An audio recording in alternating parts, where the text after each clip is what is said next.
Hello, my name's Julian Edgar and I'm the author of the book Setting Up a Home Car Workshop. What I want to do in today's video is talk about workbenches. Now, workbenches are way undervalued. You can tell that because if you go along to a big shop to buy one, they're always these flimsy, lightweight, ineffectual designs. And yet people are buying them and apparently putting them into their workshops. Why are they so bad? Well, if you hammer on them, they break. If you try pulling on something in the vise, they skate across the floor. They're really quite hopeless. So in nearly every case, if you want a really good workbench in your home workshop, you're going to need to build it yourself. In fact, it's not a bad project to actually start off on if you really just want to get into this area, to build a workbench as your first major project. Now, I've got an approach that I've taken over the years that I reckon works really well. It's not a complex approach, it's not even a terribly sophisticated approach, but it works, and that's what really is important. So what is that approach? Well, I suggest you start off with a welded steel frame. That steel can be a square tube, that steel can be salvaged from pallet racking or something of that sort, but you need plenty of the steel and it needs to be strong. Why welded? Well, if you bolt it together over time, you'll find those bolts come loose. If you rivet it together, again, there'll be problems. But welding will last 10, 20, 30 years of hard working use. Now, if you're saying, well, I don't even have a welder.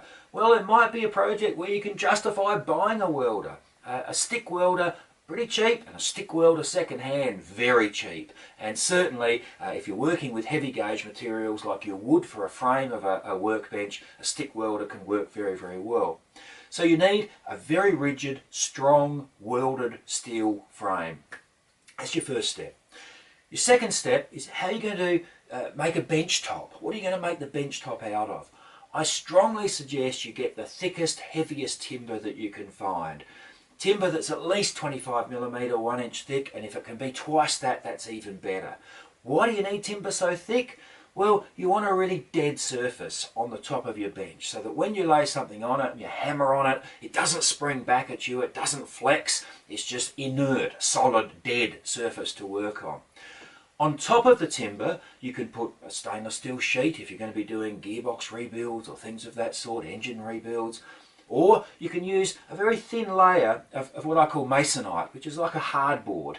Now, I use that masonite on the top surface of the bench.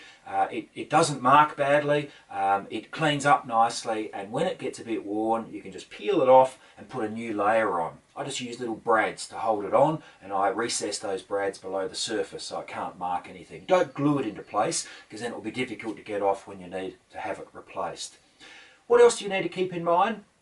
Well, I suggest that you put some shelves on the lower part of the bench, and those shelves, yes, they're there for storing things, but they're there also to make the bench heavier. And I put heavy power tools on the shelves on my bench. Again, they make the whole thing more massive, more dead, and less likely to skate around if you're trying to work on a vise or bend something in the vise or hammer something in the vise or whatever you might be doing.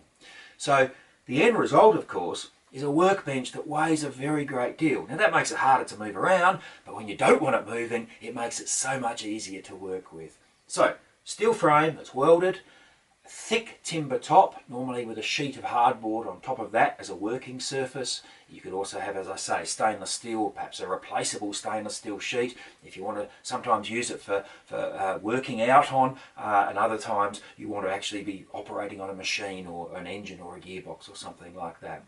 Shelves on which you can place really heavy items to make the whole thing more massive and stable. Taking those approaches, you'll end up with a bench that's radically more useful than the sort you can buy in a shop. It'll last you forever and you'll love using it. The book's called Setting Up a Home Car Workshop. I cover workbenches, I cover building your own workbenches, and a whole chapter in that book because it's such an important area. Have a look at the book, I think you'll very much enjoy it. Thank you.